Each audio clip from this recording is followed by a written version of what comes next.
everyone's Stark Spidey 34 is Stark Spidey TV.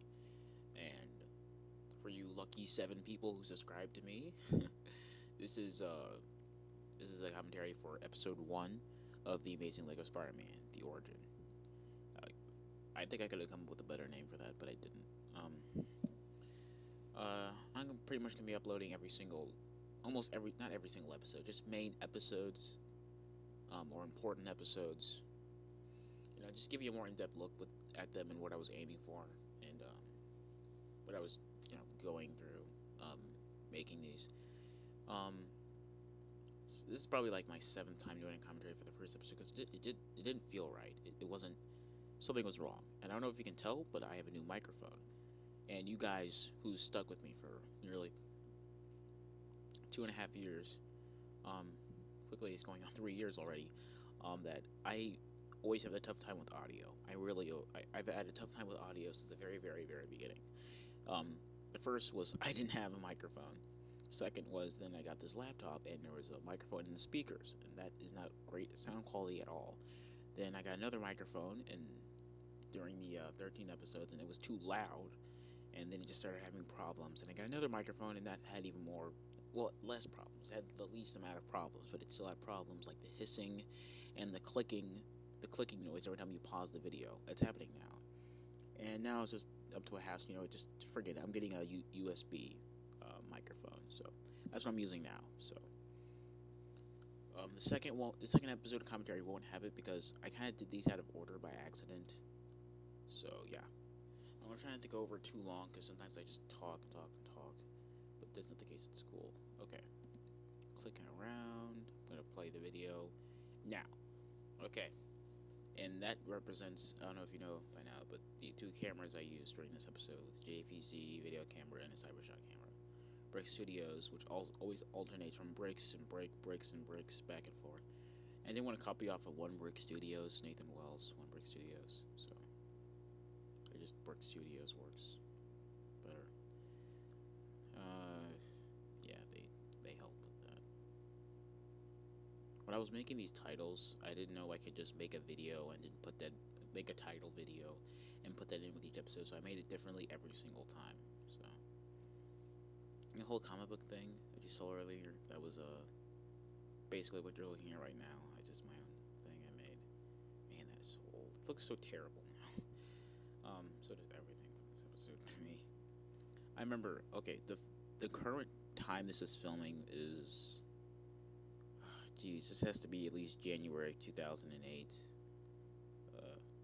But I built this city in like mid October, mid October later, in 2007.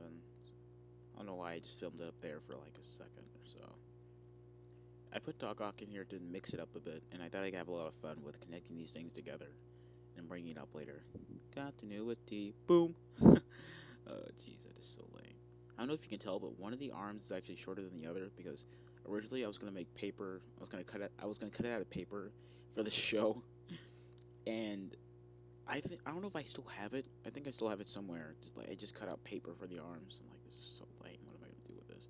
And then eventually, one by one, I saw this container in my closet shelf, and I'm like, oh, there's a lot of old Mega Bloks Legos in here and everything.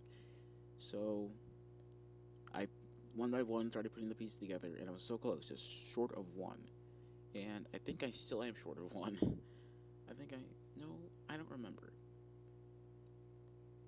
And the camera changes right about here because the computer crashed, and I deleted some of the cameras from the pictures from the cameras. And I like that happened, even though I had to restart the whole thing in like March or something. Refilming it and everything. I don't know when I refilmed it actually.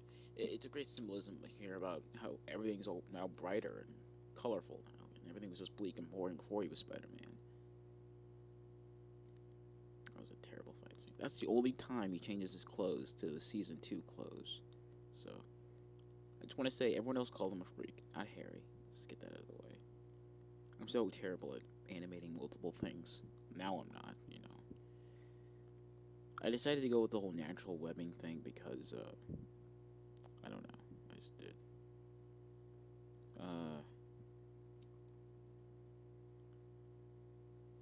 I didn't want to have him, running out of webs, as a sort of a scapegoat for continuing a fight. Like I don't know what to do now. Oh, make them run out of webs.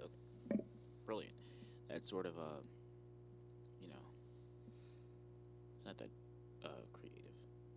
So pretty much, I don't know how I can talk about how I filmed it. I built the brick studios mostly out of Mega Blocks at the time because I got this aircraft carrier Mega Block set when I was like when I was 5, and I'd always get about halfway through, then I'd just give up because it's so much work to do for a 5-year-old. But I like building stuff, so I did it anyway. I loved building stuff so much as a kid. Oh my god, I loved Legos so much as a kid. I loved building stuff.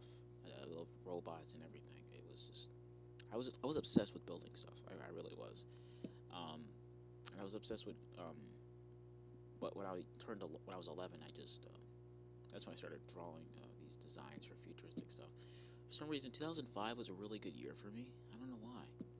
I mean, I started middle school. That was sort of different, but everything else, I like 2005 a lot for me. I really do. I really loved 2005. I love that year for some reason. Everything was just good that year. It had its ups and downs, but overall, 2005 was a great year for me. Arguably, I think 2005 was probably the greatest year of my life. That's sad because it really is sad. 2004 was like a great year for me, but it's like the sequel, 2006, was like, ugh. So that's me talking too much. I've replaced the Daily Bugle um, Lego set, obviously, because that building just looks so terrible. I'm just holding it in my hands. I just want to smash it, but I don't want to smash it. I've retired that Daily Bugle building. It's just so terrible. I think I want to remake it into something else, recycle it, if you will. It served its purpose. It broke a lot. It changed over time. Overall, it's the most unstable building ever created in the history of forever. But I still have that Eat building, the building that says Eat on the side.